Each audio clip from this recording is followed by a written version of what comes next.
I thought the San Francisco loss, for a lot of reasons, was about as good a loss as the NFL has. So you come off a wildly emotional, dominating win, right over the Cowboys. And then you go on the road, bad weather, 2 horrible calls go against you. You've got a 7th-round quarterback against a defense that is not only good, Cleveland's defense has given up the fewest yards through 5 games since 1971, when you could grab people and injure them and jam them into the AstroTurf. This was a good loss. Deebo, Christian McCaffrey were not available when you needed them late. Your O-line couldn't block Cleveland. And here is Brock Purdy, ugly weather, best defense in decades statistically, bad calls. Hey, they were bad, and yet lined up the potential game-winning field goal. If Brady would have, on the final drive, without Gronk and Edelman, driven it down the field in cruddy weather, and his field goal kicker missed a 41-yarder, you'd blame the kicker. But so many people want to be right on Brock Purdy. He's no good. He's great. He's bad. That now this morning it's like, well, where's the W? 41-yard kicks the last decade, 81% go through. I watch quarterbacks, especially young quarterbacks, unravel every Sunday. And they unravel for the same reasons. Their O-line can't block. San Francisco's couldn't. They're missing their stars. McCaffrey, Deebo, gone. They're on the road. The defense they're facing is better than average. They get a call or two, go against them. That game had unravel written all over it for Brock Purdy. And he didn't. He wasn't great because he's not great. He's good. And that's what I keep saying. He's not even very good. We don't know that. He's good. And that is what Kirk Cousins is and has won playoff games and the division. So again, everybody wants to be right on Brock Purdy.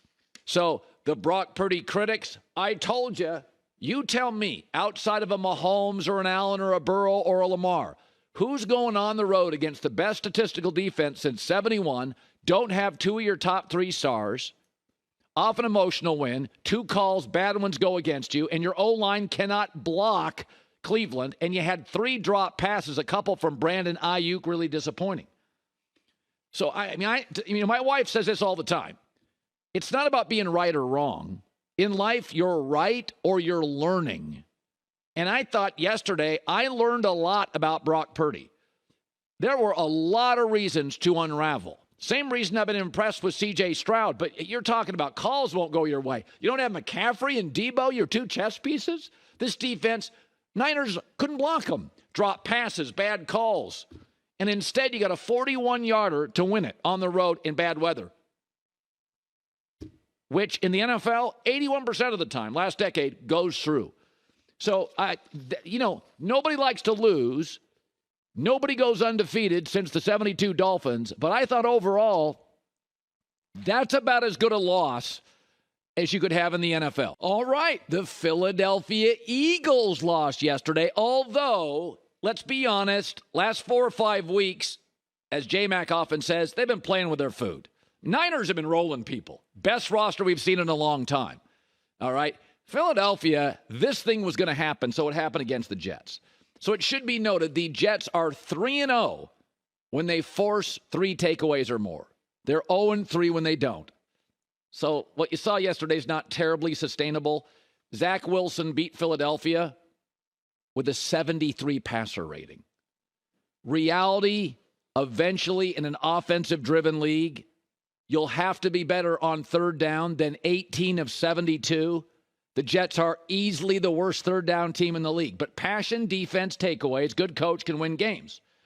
The Jets are staying alive without Aaron Rodgers. It is a great story. He's out there, eyeball emojis, look at Aaron doing his thing. It's fun. But you can't win in this league just with defense. I see this all the time with diets. People will do a juice cleanse, and they'll lose 8 pounds in 26 hours. But eventually, you'll need a piece of toast. Eventually, you've got to pick up 3rd downs. Eventually, you'll face a really good coach and a quarterback, and it won't be a home game like it is against Philly or against Kansas City. And if they made the playoffs, they wouldn't be at home. This is a great story, and it's great drama. And I think it's a really well-coached team.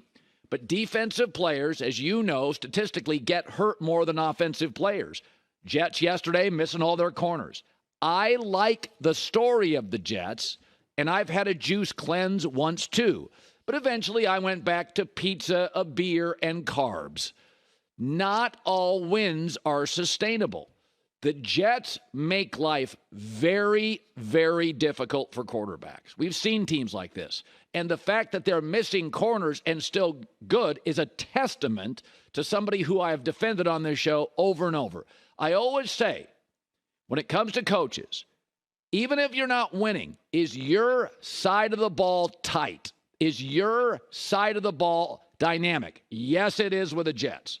And Robert Saleh deserves a ton of credit. And Philadelphia, unlike the Niners, they've been screwing around for weeks. I don't think Philadelphia can find their identity. I just think they're really talented. But I still believe they are missing Shane Steichen, the offensive coordinator. They're just off. Now, last year, we talked about this in the summer. Philadelphia last year got a lot of big leads. They had a great coordinator. Playing from ahead by 2 touchdowns is different than last night. So Jalen Hurts has predictably pulled back a little. Philadelphia is still loaded, probably second in the league to San Francisco in roster architecture, top to bottom. But I don't think this is terribly sustainable. It's just a great Sunday. It's just a great Sunday. It's a lot of fun. I don't know if they embarrassed Patrick Mahomes. Patrick Mahomes eventually took the ball for 7 minutes, toyed with your defense, and won the game. So I don't know if you embarrassed Patrick Mahomes. But the point is, a lot of pride, a lot of passion, a lot of takeaways, a lot of defense. But you're not going to win a lot of games when it matters in December and January with a 73 passer rating from your quarterback. I don't think it's terribly sustainable. And that, in this league, is what it's all about. We saw USC this weekend. Flashy, flashy, flashy. Not sustainable. At some point, you have to run the football. Colorado football. Flashy, flashy, flashy. Not sustainable. You got to get a pass rush. So Zach Wilson this season is 31st or 32nd or 33rd in completion, touchdown to interception, passer rating. Also, again, defensive players on average in the NFL get hurt more than offensive players. So relying on a relentless defense week after week is just not something we've seen happen in this league a lot. Think how good the Niners defense has been year after year after year, like Hall of Fame good. And they have struggled to close out seasons, losing at the end, winning in the early and the middle. Hi, everybody. Thanks for watching. Subscribe here to get the latest from the show. Also, be sure to check out more of the best clips from The Herd or go watch a few segments from other shows on FS1.